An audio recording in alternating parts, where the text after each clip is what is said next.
بسم اللہ الرحمن الرحیم۔ السلام علیکم۔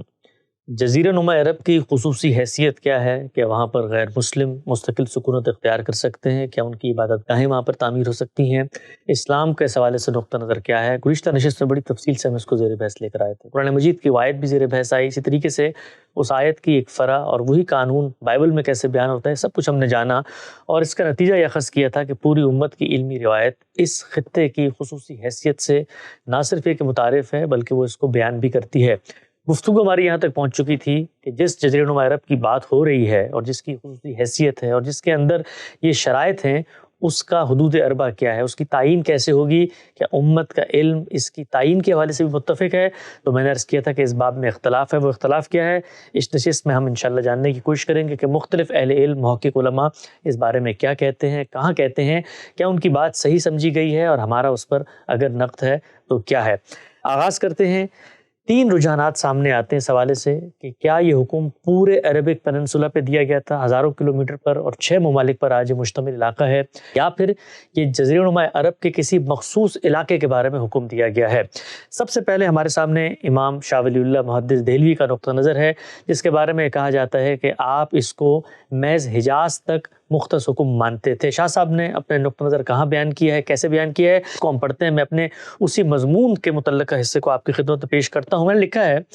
کہ یہی نقطہ نظر امت اسلامی کے بیشتر اہل علم علماء نے اپنایا ہے، تاہم بعض اہل علم اس معاملے میں ایک مختلف نقطہ نظر رکھتے ہیں۔ ان کا ماننا ہے کہ یہ پورا حکم جزیرہ نما عرب کے لیے نہیں بلکہ صرف حجاز کے لیے خاص ہے۔ ان میں سے ایک شاہ ولی اللہ محدث دہلوی ہیں۔ انہوں نے اپنی کتاب حجت اللہ البالغہ میں جہاد کے باب میں مال غنیمت کی تقسیم کے ضمن میں دنیا میں ممالک کی تقسیم پر مختصر گفتگو کی ہے، جس میں ان کا نقطہ نظر سامنے آتا ہے۔ شاہ صاحب لکھتے ہیں، دنیا میں ممالک دو طرح کے ہیں، ایک وہ جنہیں اسلام کے لیے خاص کر لیا گیا ہے جیسے حجاز، یا وہ جن پر مسلمان غالب آ گئے ہیں، اور دوسری قسم کے وہ ممالک ہیں جن میں کفار کی اکثریت ہو اور پھر مسلمانوں کا غلبہ قائم ہو گیا ہو لڑ کر یا صلح کر کر۔ یہ جلد 2 صفحہ 274 حجت البالغہ میں شاہ صاحب نے گفتگو فرمائی ہے۔ شاہ ولی اللہ محدث دہلوی ایک پس منظر میں گفتگو کر رہے ہیں اور جہاد کے احکام جہاں پر زیر بحث ہیں وہاں وہ بتا رہے ہیں کہ دنیا کے اندر 2 طرح کے ممالک ہیں، یعنی تقسیم ہے اسلام کی نظر میں خطہ ارض کی، اور ایک کے بارے میں انہوں نے فرمایا ہے کہ ایک وہ خطہ ہے جس کو اسلام کے لیے خاص کر لیا گیا ہے۔ گویا وہی نقطہ نظر جو ہم شروع سے بیان کرتے چلے آ رہے ہیں کہ اس خطے کی خصوصی حیثیت ہے، شاہ صاحب بھی اس کو پوری شان کے ساتھ بیان کرتے ہیں۔ تاہم بیان کرنے کے بعد جو مثال وہ دیتے ہیں وہ مثال یہ ہے کہ جس خطے کو خاص کر لیا گیا ہے جیسے کہ حجاز، تو شاہ صاحب نے یہاں پر حجاز کا لفظ اختیار کیا، نہ کہ پورے جزیرہ نما عرب کو زیر بحث لے کر آئے۔ میں نے لکھا کہ شاہ صاحب کی مذکورہ عبارت سے بات سامنے آتی ہے کہ وہ جس علاقے کو مسلمانوں کے لیے خاص قرار دے رہے ہیں وہ حجاز ہے۔ ہم جانتے ہیں کہ حجاز جزیرہ نما عرب کا محض ایک حصہ ہے جو تاریخی طور پر نجد اور تہامہ کے مابین ایک فاصل ہے، یعنی سب لوگ واقف ہیں کہ حجاز تو جزیرہ نما عرب کا ایک چھوٹا سا حصہ ہے جس کو شاہ صاحب یہاں زیر بحث لے کر آئے ہیں۔ یہاں پر یہ سوال پیدا ہوتا ہے کہ کیا شاہ ولی اللہ محدث دہلوی باقی جو علماء ہیں ان سے اختلاف کرتے ہوئے صرف حجاز تک اس کو محدود کر رہے ہیں، یا یہاں پر ان کی اس بات کی کوئی اور توجیہ، کوئی اور تعویل بھی ہو سکتی ہے؟ میں نے لکھا ہے کہ شاہ صاحب اگر یہاں حجاز ہی کو اس حکم کے تحت بیان کرنا چاہتے تھے تو یقیناً امت میں رائج نقطہ نظر سے مختلف تھا، جس کی تفصیل انہیں کرنی چاہیے تھی۔ البتہ ایک امکان یہ بھی ہو سکتا ہے کہ جز بول کر کل مراد لینے کے اصول پر حجاز یہاں عرب ہی کے لیے بولا جا رہا ہو اور مراد پورا جزیرہ نما عرب ہو۔ اس امکان کو شاہ صاحب کی چند دوسری عبارات سے تقویت ملتی ہے، جہاں حجاز محض ایک مخصوص علاقے کے لیے نہیں بلکہ وہاں کے دوسرے علاقوں کے لیے بھی بولا جا رہا ہے۔ حجت ہی میں ہے، جلد 1 صفحہ 254 میں شاہ صاحب ایک اور بحث کر رہے ہیں کہ یہ جو حدیث ہے اس کے علم کا شیوع کیسے ہوا، وہاں پر یہ لفظ زیر بحث آتا ہے۔ شاہ صاحب لکھتے ہیں کہ اسی اہتمام کی وجہ سے حدیث کی تدوین کا عمل اطراف میں پھیل گیا اور بلاد اسلام میں جا بجا حدیث کی کتابیں اور نسخے مرتب ہونے لگے، یہاں تک کہ اہل روایت میں کوئی ایسا عالم نہ تھا جس کی کوئی کتاب نہ ہو۔ اس وقت کی ضرورت نے یہ صورتحال پیدا کر دی تھی۔ اس زمانے کے بلند پایہ علماء نے تمام ممالک مثلا حجاز، شام، عراق، مصر، یمن اور خراسان کا سفر کیا اور کتابوں اور نسخوں کو مختلف جگہوں سے جمع کر کے اس کی اشاعت کا اہتمام کیا۔ میں نے لکھا ہے کہ مذکورہ عبارت میں شاہ صاحب نے جزیرہ نما عرب کے علاقوں کو بلاد حجاز سے تعبیر کیا ہے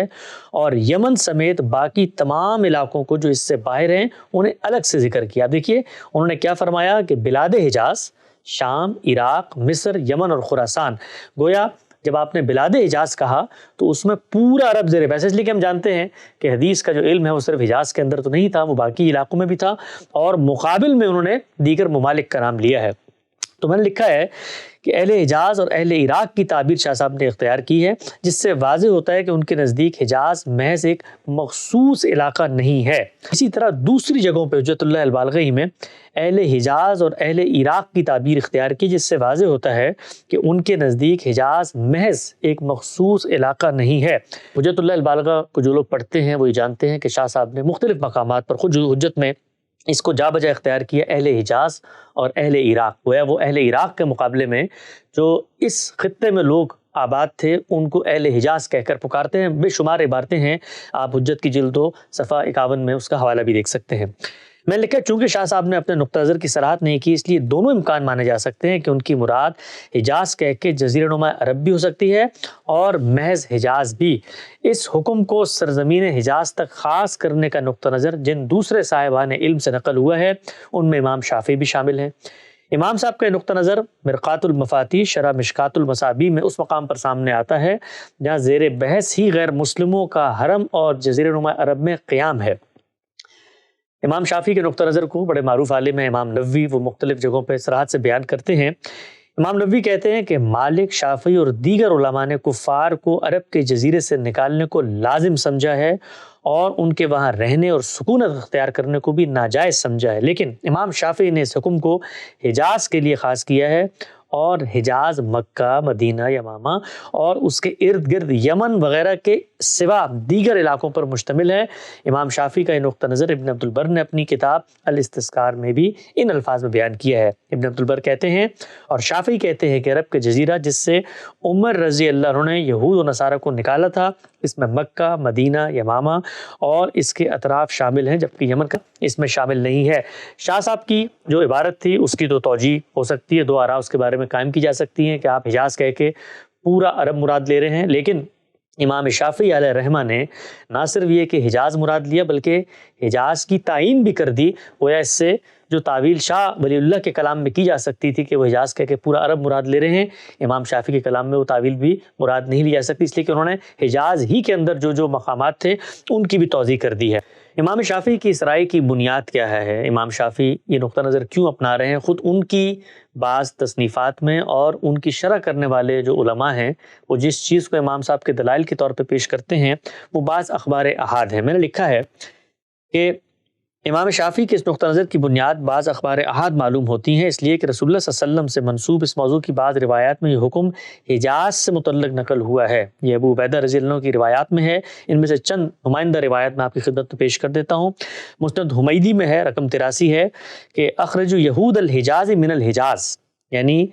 حجاز کے یہودیوں کو حجاز سے نکال دو۔ اسی طریقے سے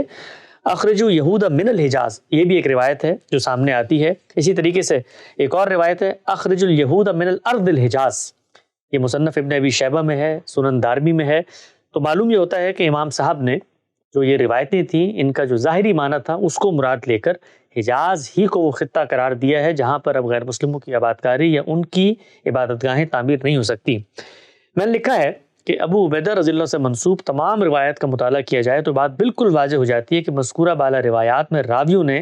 تھوڑی بات کو الٹ پلٹ کر دیا ہے، ورنہ اصل بات انہی ابو عبیدہ سے بیشتر طرق میں بالکل ٹھیک بیان ہو گئی ہے۔ مثلا مسند احمدی کو دیکھ لیجئے، وہاں پر یہی جو صحابی ہیں وہ پوری بات بیان کر رہے ہیں اور وہ یہ کہتے ہیں کہ اخرجوا یہود اہل الحجازی و اہل النجرانی من جزیرۃ العرب، اہل حجاز کے یہودیوں اور اہل نجران کے نصارہ کے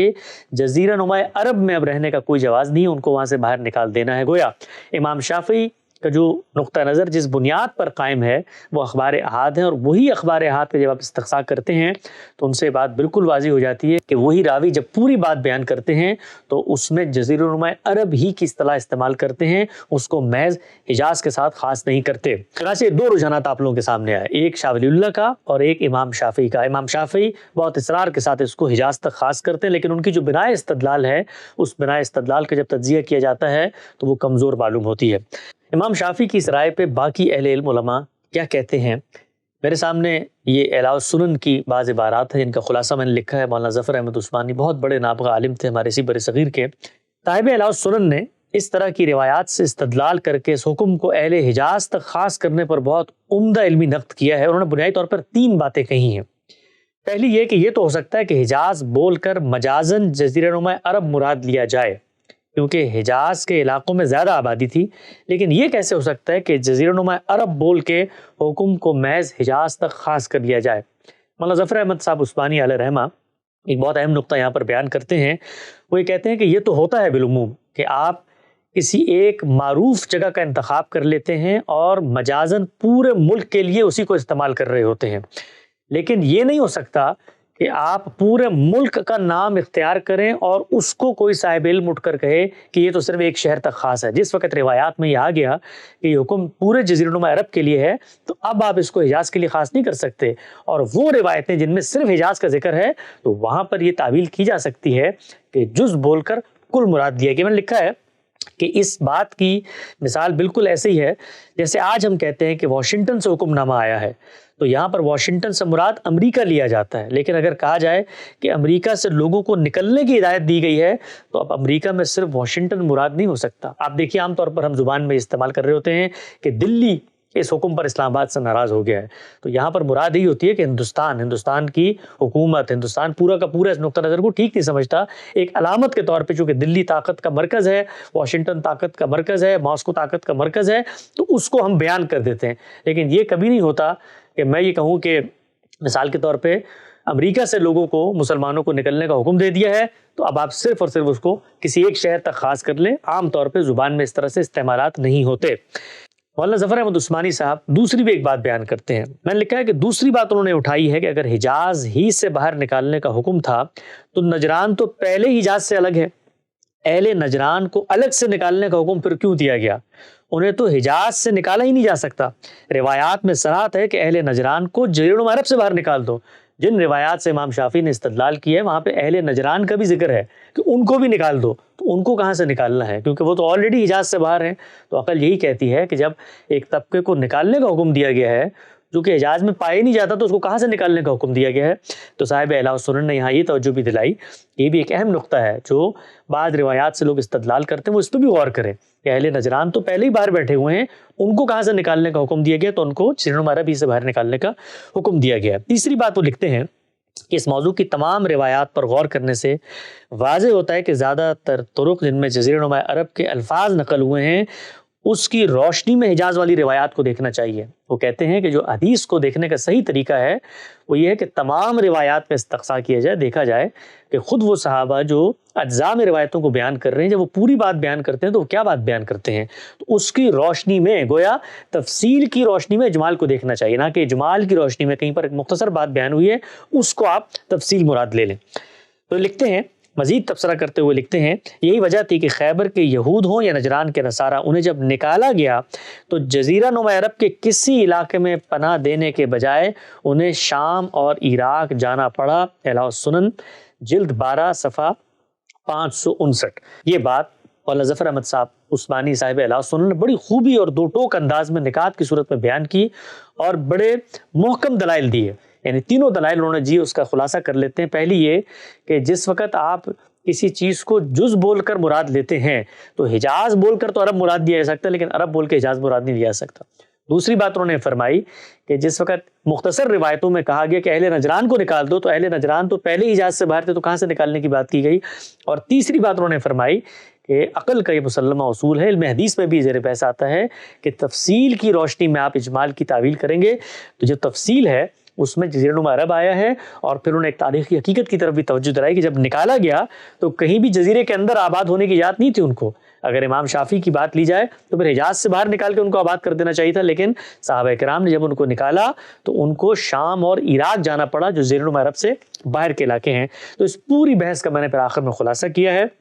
خلاصہ یہ ہے کہ اس ساری بحث سے بالکل واضح ہو جاتا ہے کہ اللہ تعالیٰ نے اپنے توحید کے مرکز کے طور پر جس علاقے کو خاص کیا وہ جزیرہ نما عرب کا پورا علاقہ ہے، صرف حجاز نہیں ہے۔ اس علاقے کی سرحدوں کی تعین میں اہل علم کے مابین اختلاف ہو سکتا ہے، الاستذکار میں اختلاف دیکھے جا سکتے ہیں، یعنی یہ جو پورا جزیرہ نما عرب ہے یہ ہے کیا؟ وہ تو بالکل واضح ہے، ظاہری بات ہے، اس کے تین طرف پانی ہے، تو جہاں تک وہ بری خطہ موجود ہے اس پر اس حکم کا اطلاق ہونا چاہیے، لیکن مختلف اہل علم اپنے اپنے لحاظ سے تعین کرتے ہیں۔ بات ذہن میں رکھیں کہ جب بھی تعین کی جاتی ہے تو ہمیشہ آباد علاقوں کی رعایت سے تعین کی جاتی ہے، یعنی آج بھی تعین کروں گا کسی بھی جغرافیائی حصے کی جس کی تعین نہیں ہوئی ہے تو ہمیشہ جو میرا علم ہے، میری معلومات میں آباد علاقے وہاں پر موجود ہیں، شہر ہیں، تو میں انہی کا ذکر کروں گا، کیونکہ اس سے جو باہر کی سرزمین ہے وہ تو زیر بحث ہی نہیں آتی، اس لیے کہ وہاں پر تو کوئی بندہ ہے ہی نہیں جس پر کوئی حکم جاری کیا جائے۔ تو اس طرح کے اختلافات نقل ہوئے ہیں کہ یہ پورے جزیرے کی حدود کیا ہیں، اور اس کو ابن عبد البر کی کتاب میں دیکھا جا سکتا ہے، لیکن جزیرہ نما عرب کے کسی ایک حصے مثلا حجاز تک اس حکم کو خاص کر دینا کسی بھی طرح درست نہیں ہے، اس لیے کہ رسالت مآب صلی اللہ علیہ وسلم کا ارشاد بالکل ٹھیک ٹھیک اس چیز کو بیان کرتا ہے کہ لا یجتمع دینان فی جزیرۃ العرب، جزیرہ نما عرب میں دو دین جمع نہیں ہو سکتے۔ رسالت مآب صلی اللہ علیہ وسلم نے اس کی کوئی تخصیص نہیں فرمائی بلکہ پورے خطہ ارض کو اس میں شامل کیا ہے۔ لہٰذا آج کی نشست میں ہم نے جانا کہ جزیرہ نما عرب کی حدود کے حوالے سے اہل علم علماء کیا کہتے ہیں، ان میں اگر اختلاف ہے تو اس کی بنا استدلال کیا ہے، اور باقی علماء اس پر جب نقد کرتے ہیں تو وہ اس پورے رجحان کو کیسے لیتے ہیں۔ اگلی نشست میں ہم ان تمام سوالوں کا جواب دیں گے جو ان دونوں گفتگوؤں پر لوگوں نے پیش کیے ہیں، بالخصوص اس ضمن میں کہ جدید دور ہے، نیشن اسٹیٹ ہے، جس کے اندر خود مسلمان غیر مسلم ممالک میں جا کے اپنی مسجد تعمیر کرتے ہیں۔ اگر آپ اپنے سرزمین پر کسی غیر مذہب کے لوگوں کو آباد ہونے یا ان کی عبادت گاہوں کی تعمیر کی اجازت نہیں دیتے تو پھر کس اخلاقی اصول پر ہم دنیا میں مسلمان کی حیثیت سے دعویٰ کر سکتے ہیں کہ ہماری مسجد مغرب میں، یورپ میں اور بھارت میں آباد ہوں؟ تفصیل سے اس کو زیر بحث لائیں گے۔ وقت یہاں پہ ختم ہوتا ہے، دوبارہ حاضر خدمت ہوں گے۔